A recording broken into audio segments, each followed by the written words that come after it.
Hello दोस्तों नमस्कार अस्सलाम वालेकुम। आज आपलोके देखिबले पाब एकेबारे कम खरचत आपलोके केनेकुवा आसाम टाइप घर এটা বনাব পাৰে। 2024 এটা আসাম টাইপ ঘৰ বনালে কিমান টকা খৰচ আহে এটো ভিডিও চালে আপোনালোকে ধুনীয়াকৈ বুজি পাব। ভিডিওটো স্কিপ নকৰি আপোনালোকে গোটেইখিনি চাবলৈ চেষ্টা কৰিব, তেনেহলে আপোনালোকে 2024 এটা আসাম টাইপ ঘৰ বনালে কিমান টকা খৰচ আহে ধুনীয়াকৈ বুজি পাব।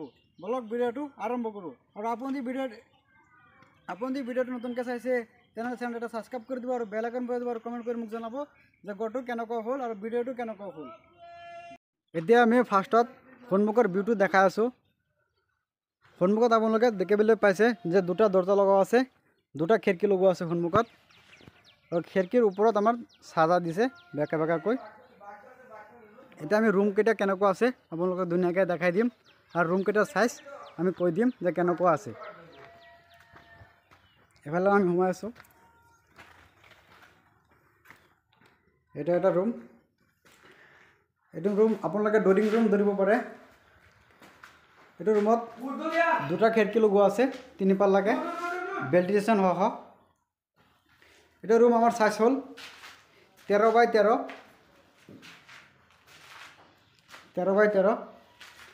আৰু এইটো আউটাৰ ৰুম। এইটো ৰুমত আমাৰ এটা খিৰিকী লগোৱা আছে আৰু এইফালে এটা সাজা আছে। আৰু এই মাজৰ কেইটা পাৰ্টিশ্যন কেইটা আমাৰ 3 ইঞ্চি গাঁথনি দিয়া আছে। আপোনালোকে যদি কম খৰচত এনেকুৱা ঘৰ বনাবলৈ বিচাৰি আছে তেনেহ'লে মাজৰ পাৰ্টিশ্যন কেইটা আপোনালোকে 3 ইঞ্চি ব্যৱহাৰ কৰিব। 3 ইঞ্চি ইউজ কৰিলে আপোনাৰ বহুতকেইটা ইটা বাচি যাব। মাজৰ কেইটা আপোনালোকে 3 ইঞ্চি ব্যৱহাৰ কৰিব পাৰে। আৰু এইটো এটা ৰুম। এইটো ৰুমত আমাৰ এটা খিৰিকী লগোৱা আছে আৰু দুইফালে দুটা সাজা আছে।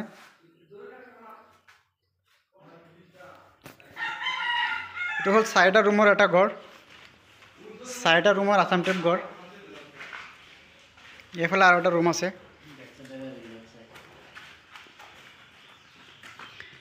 এইফালে সন্মুখত আমাৰ 4 পাল্লা এটা খিৰিকী লগোৱা আছে আৰু 3 পাল্লা এটা খিৰিকী লগোৱা আছে। এইফালে এটা দৰ আছে। এইফালে আমাৰ বাথৰুম আৰু কিচেন হ'ব, সেইকাৰণে দৰজাটোৰ আঁকা হৈছে। এতিয়া কম আমি এইটো ঘৰত কিমান টকা খৰচ হ'ল প্লাষ্টাৰ কৰি আৰু গাঁথনি কৰি আৰু এইবিলাক দৰজা চৌকাঠ সহ কিমান টকা খৰচ হ'ল আমি আপোনালোকক ধুনীয়াকৈ বুজাই দিম। ভিডিওটো স্কিপ নকৰি আপোনালোকে গোটেইখিনি চাবলৈ চেষ্টা কৰিব, তেনেহ'লে আপোনালোকে ধুনীয়াকৈ বুজি পাব যে 2024 এটা আসাম টাইপ ঘৰ বনালে কিমান টকা খৰচ আহে আপোনালোকে ধুনীয়াকৈ বুজি পাব। এতিয়া কম আমি এইটো ঘৰত কিমান টকা খৰচ হ'ল, টোটেল কিমান টকা খৰচ হৈছে, টিংপাত লগোৱা, প্লাষ্টাৰ কৰা, আমাৰ গাঁথনি কৰা আৰু দৰজা চৌকাঠকেইটা লগোৱা কিমান টকা খৰচ হ'ল আমি ডিটেইলছ সহকাৰে আপোনালোকক ধুনীয়াকৈ বুজাই দিম।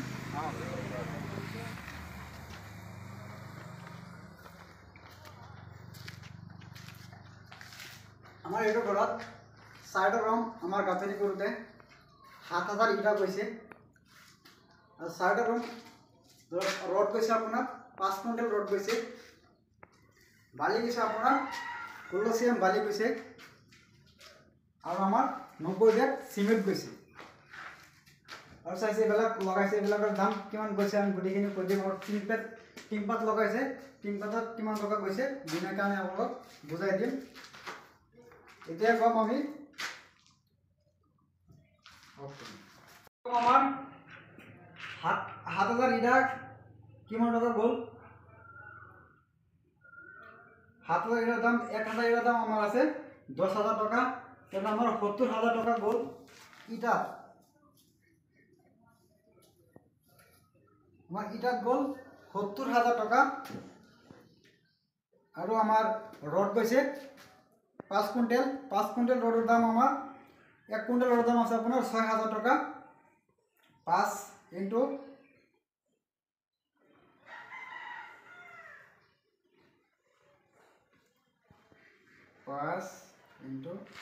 6 30,000 টাকা আমার রড গ'ল। 30,000 টাকা রড, 90 বেগ সিমেন্ট গৈছে আমার 90 ইনটু 4.5 ধরিছো আমি।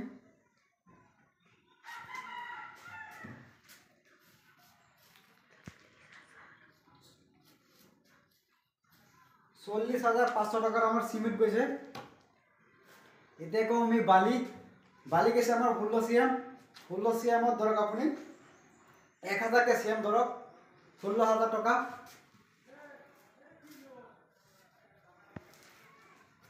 গিটি গৈছে আমার 5 সিএম 2000 কে ধরিলে আপনার 20,000 টাকা।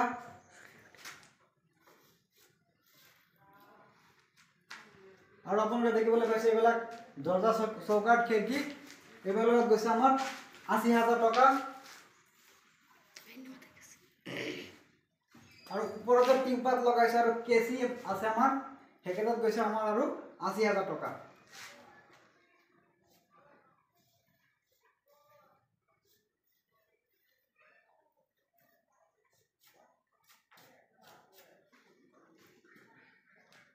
এতিয়া আমার মুঠ কিমান হয় আমি এতিয়া ক্যালকুলেটর করিম। ক্যালকুলেটর করে আপনাদের দুনিয়াকে বুঝাই দিম।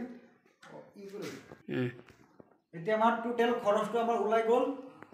এটা হল আমার ইটা কিনতে আমার 70,000 টাকা কইছে। আর রড কিনতে আমার 30,000 টাকা কইছে। আর সিমেন্ট কিনতে আমার 40,500 টাকা কইছে। আর বালু কিনতে আমার বালি 16,000 টাকা কইছে। আর গিটি কিনতে আমার 20,000 টাকা কইছে। আর যিমান দরজা আর খিড়কি আছে খিড়কির লগত আমার 80,000 টাকা কইছে দরজা আর খিড়কি। আর উপরে টিন পাত লগাতে আর কেসি আছে কাঠ সহ আমার 80,000 টাকা কইছে। টোটাল আমার কইছে 3,36,500 টাকা। 3,36,500 টাকা কইছে। আর আপনি মিস্ত্রি খরচ প্লাস করক। আর মিস্ত্রি খরচ ধরক আমার আর 1.5 লাখ টাকা মিস্ত্রি খরচ গেছে। এটা হল আমার 2024 এটা 4টা রুমের আসাম টাইপ ঘর বানালে কিমান টাকা খরচ আইব। ঘরটো ধরক ঘরটো ধরক গোটেইখিনি ফিনিশিং হয়ে গেছে। এটা আর তলতহে পলুটো মারিবলে বাকি আছে। নহলে গোটেইখিনি আমার ফিনিশিং হয়ে গেছে। এটা এখানে রং মারিবলে বাকি আছে। উপরে টিংপাত সব সাদা মেদা সব প্লাস্টার হয়ে গেল। আপনারা গম পাইছে যে 2024 4টা রুম বানালে আপনার কিমান টাকা খরচ আইব।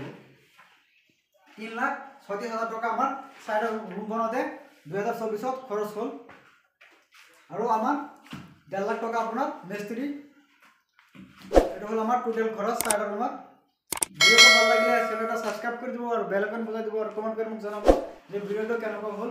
আমি হলে আসাম ঘৰৰ বা সিসি ঘৰৰ ভিডিও দি থাকো আমাক সাপোর্ট করব। আর মোর চ্যানেল আপনাকে সাবস্ক্রাইব করে দিব। আর ধর আপনার বন্ধুসকলক ভিডিওটো শেয়ার করে দেব যে সব মানুহে দুনিয়াকে আসাম টাইপ এটা ঘর দুনিয়াকে বানাব পারে। ভিডিওটা চাই ভিডিও চোৱাৰ কাৰণে আপোনালোকক বহুত বহুত ধন্যবাদ। Thank U.